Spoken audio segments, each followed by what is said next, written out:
Okay, rolling. All right, everybody, we got a game here for chipping or pitching. It's called Break the Ice, modeled from Don't Break the Ice, except in this case, we're trying to break the ice.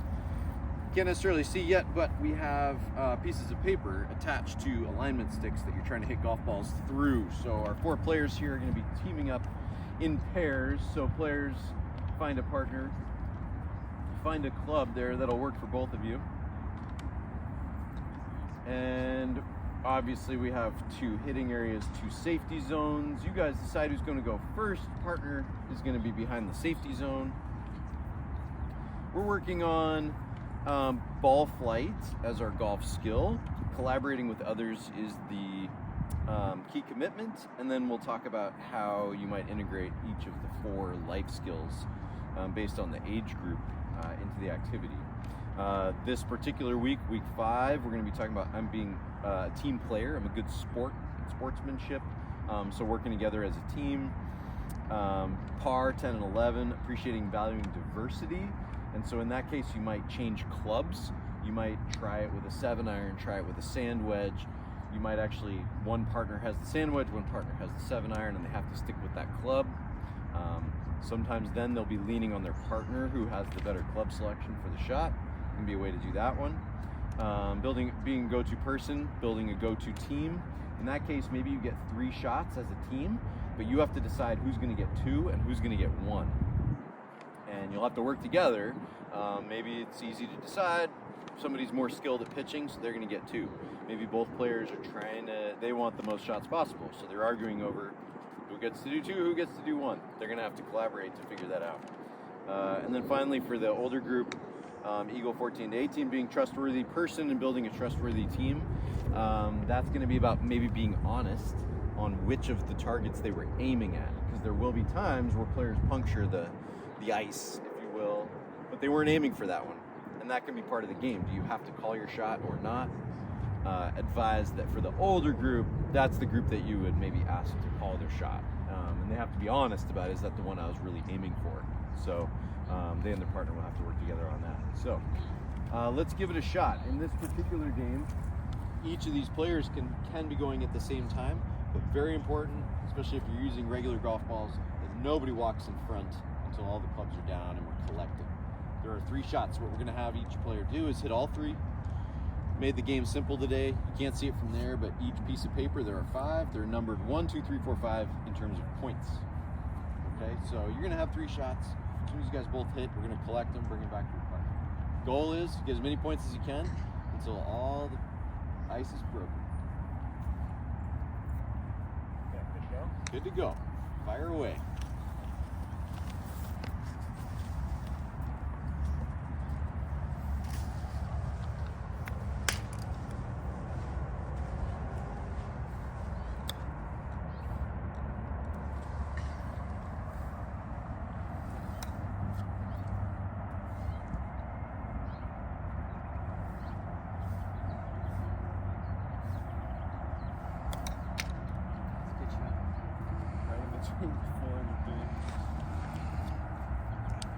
So the lesson this week is ball flight. These are really good opportunities at this point to talk about techniques in getting the ball to fly a certain height. All right, why don't you guys go grab those 3, bring them back for your partner. Have we punctured any paper yet? So you can see the paper gets hit, and sometimes it'll bounce off if it's off center, but if you get one right in the middle, like if you hit the number, it'll puncture. Obviously, if you played this game and you determine that it's maybe too challenging, you can use larger pieces of paper, larger targets. You can also bring that setup right in front of the hitting area and have 2 of them set up, 1 for each team, so bring it closer. Ways to modify the optimal challenge, if you will. All right, players, we are safe. We got 3 golf balls. Fire when ready.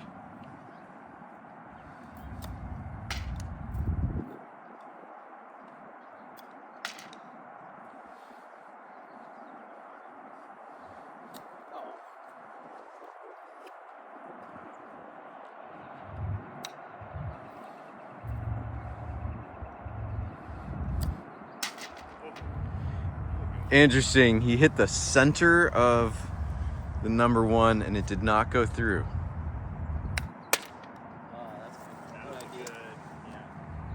Also hit the center of the one and it did not go through. So what we need to do is modify the setup a little bit. It probably has too much give on the alignment sticks here so that it bends instead of breaking through. So a couple things you can do. You set up straight up and down. You could put some supports in so that it's a little more solid and there's more resistance. But you can modify this however you want to get the balls to fly through there. So, all right, players, any questions, comments, things that you notice?